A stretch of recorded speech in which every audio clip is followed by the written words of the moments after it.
High Hrothgar. Finally. Do I still have legs? I only ask because I can't feel them anymore. Uh-huh. It was quite a climb getting here. Maybe we should just slide back down. Let us go. Lucien Flavius, reporting for duty.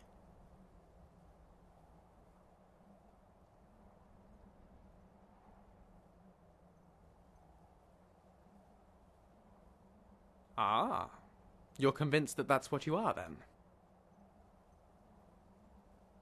It's true, the evidence does seem to suggest that, but I think a certain degree of skepticism is in order. Tests, not superstition. That's how we'll find out exactly what you are. Anyway, you asked me what I know. I'm more familiar with the Cyrodiilic legends than the Nordic ones, but I'll tell you what I've read. Though some scholars on Solstheim dispute it, the first definite use of the term Dragonborn is attributed to Saint Alessia, back in the First Era. The story goes that on her deathbed, Alessia made a pact with Akatosh, who infused her with his divine blood and granted her the Amulet of Kings. Akatosh then sealed off the Plains of Oblivion, banishing the Aedra and Daedra from the surface of Nirn forevermore. Or at least, for as long as one of Alessia's descendants sat on the throne of Cyrodiil and wore the amulet. From then on, Alessia's descendants were known as Dragonborn. Of course, that line ended with the death of Martin Septim during the Oblivion Crisis. But he turned into a giant dragon and kicked Mehrunes Dagon back into the Deadlands, which seems to have confused things. Anyway, skip ahead a couple of hundred years and here you are, supposedly with that same dragon blood in your veins. The somewhat primitive Nordic myths claim that lets you absorb the soul of a dragon, which we've both seen you do, and channel it into a shout. But as far as I'm aware, no one ever saw any of the Dragonborn Emperors do that. Maybe you're related to them. Maybe the gods just like you. In any case, as I said, I have a feeling we'll find out more soon enough.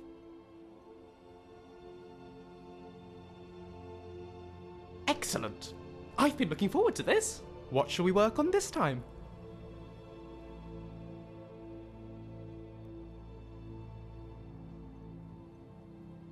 Alright, I'll go and ask him. How much further do we have to run?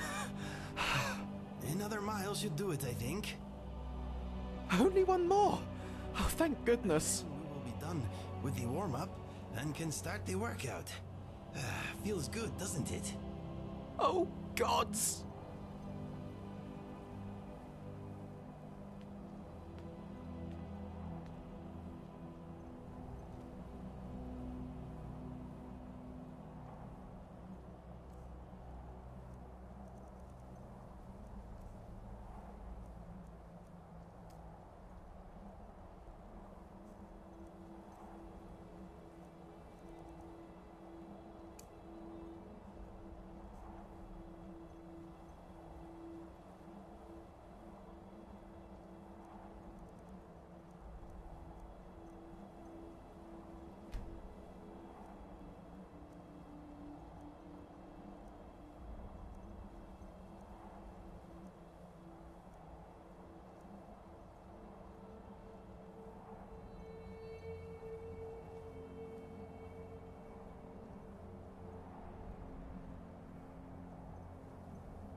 This land really is beautiful.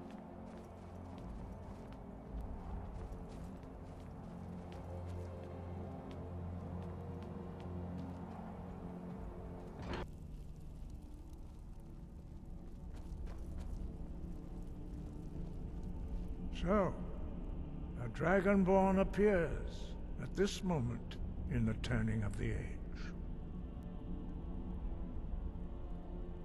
First, let us see if you truly are Dragonborn. Let us taste of your voice. Can I help you? Poof! What can I help you with today? It is you. Welcome to High Hrothgar. I am Master Arngeir. I speak for the Greybeards. Now, tell me, Dragonborn, why have you come here? We are the Greybeards, followers of the Way of the Voice. You stand in High Hrothgar, on the slopes of Kinarith's sacred mountain. Here we commune with the voice of the sky, and strive to achieve balance between our inner and outer selves.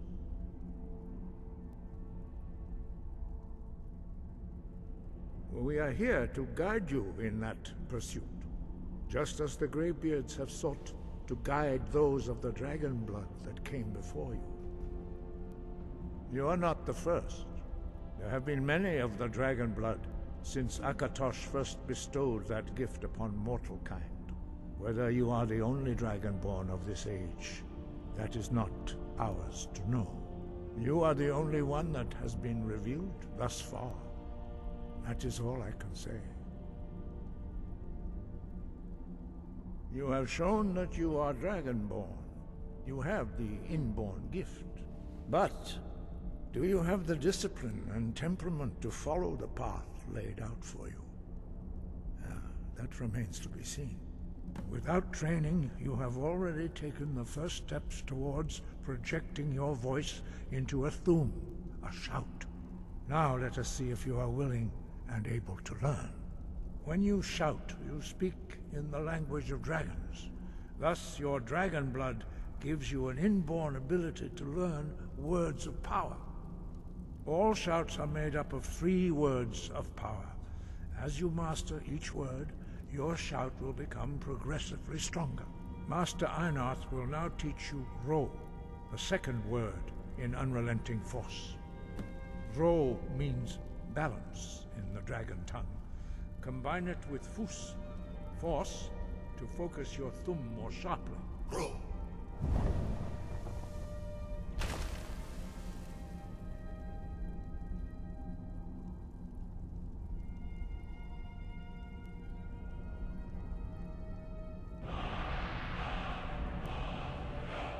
You learn a new word like a monster.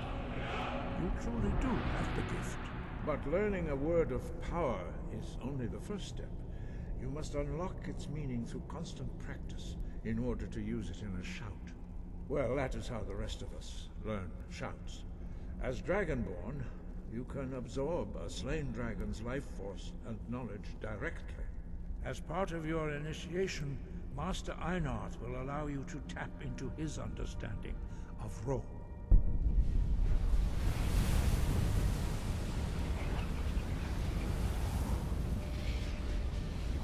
Now, let us see how quickly you can master your new thum.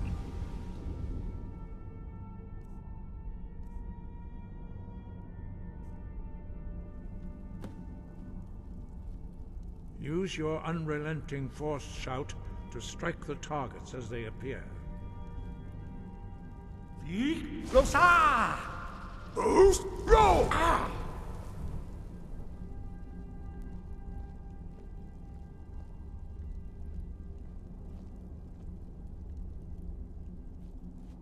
Well done.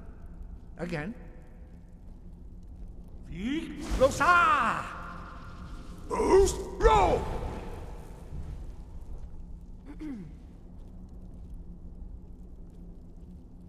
Strike the targets as they appear. Breath, you learn quickly.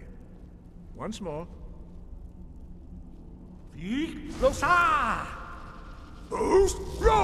That was me you hit. Impressive. Your thumb is precise. You show great promise, Dragonborn. We will perform your next trial in the courtyard. Follow Master Borri.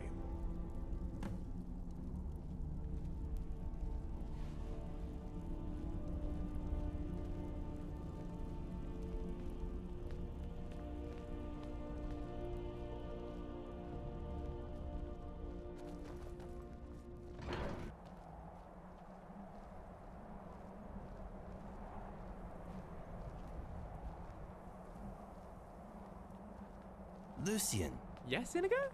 teach me something interesting, please. Let me think. Say tea is made from lotus and ginseng.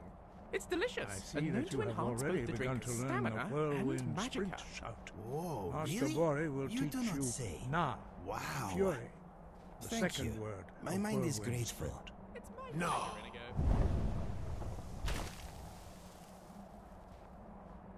You must hear the word within yourself before you can project it into a thum.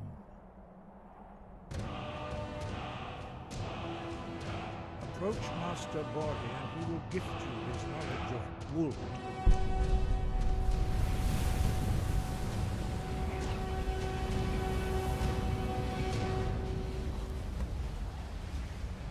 Now,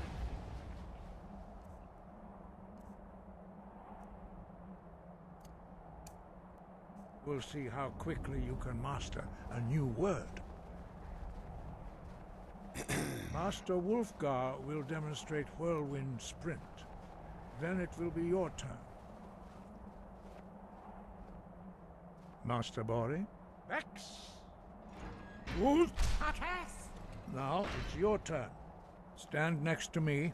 Master Borri will open the gate. Use your whirlwind sprint to pass through before it closes.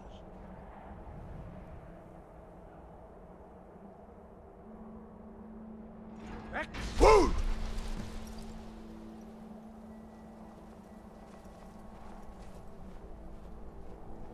Woo!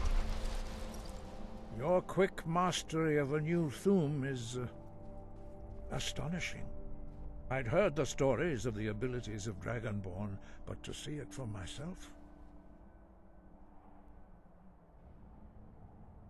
You were given this gift by the gods for a reason.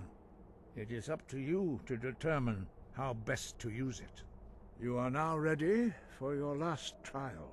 Retrieve the horn of Jürgen Windcaller, our founder, from his tomb in the ancient fane of Ustengrav. Remain true to the way of the voice, and you will return. No doubt, the appearance of a Dragonborn at this time is not an accident. Your destiny is surely bound up with the return of the dragons. You should focus on honing your voice, and soon your path will be made clear. There is indeed much that we know that you do not. That does not mean that you are ready to understand it. Do not let your easy mastery of the voice tempt you into the arrogance of power. That has been the downfall of many Dragonborn before you.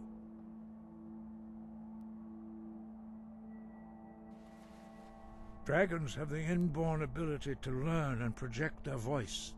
Dragons also are able to absorb the power of their slain brethren.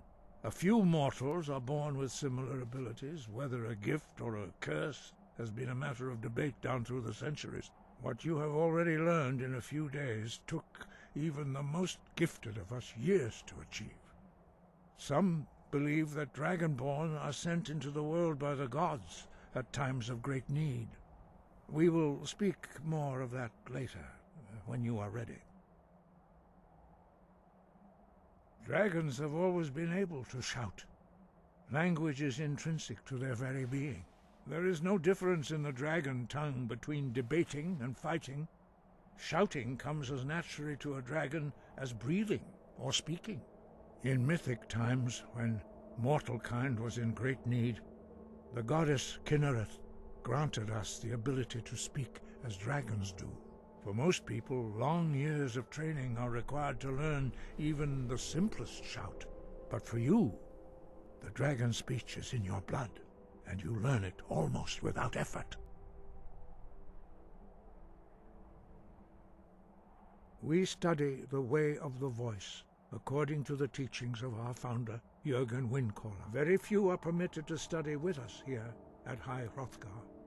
But in your case, Dragonborn, it is a privilege to guide you towards mastery of your voice.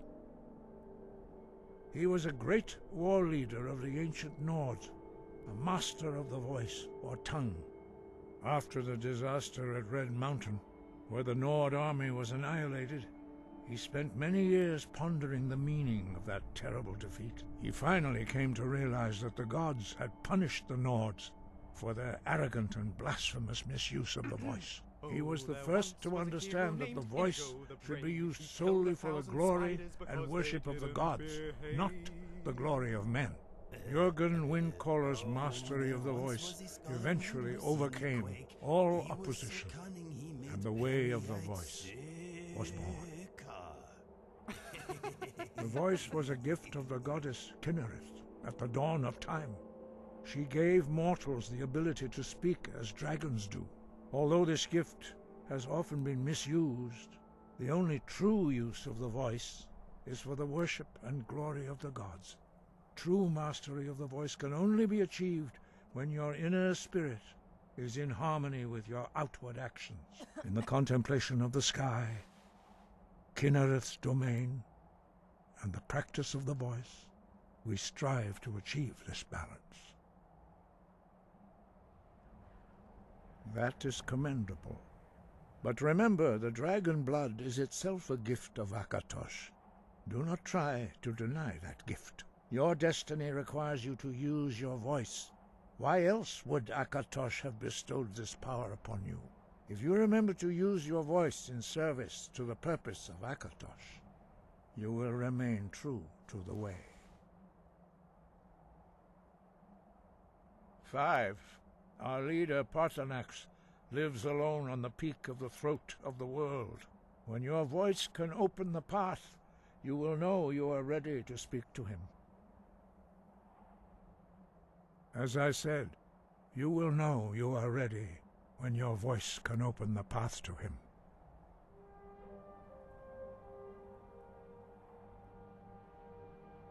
Sky above, voice within. So, we need the horn of Jurgen Windcaller. And where is it? In a dungeon full of Draugr, of course. Where else would you keep a musical instrument? The Greybeards have taught you well, and you are a quick learner. Now you are louder and faster than ever. Let us go get that horn, my friend. No, nothing at the moment.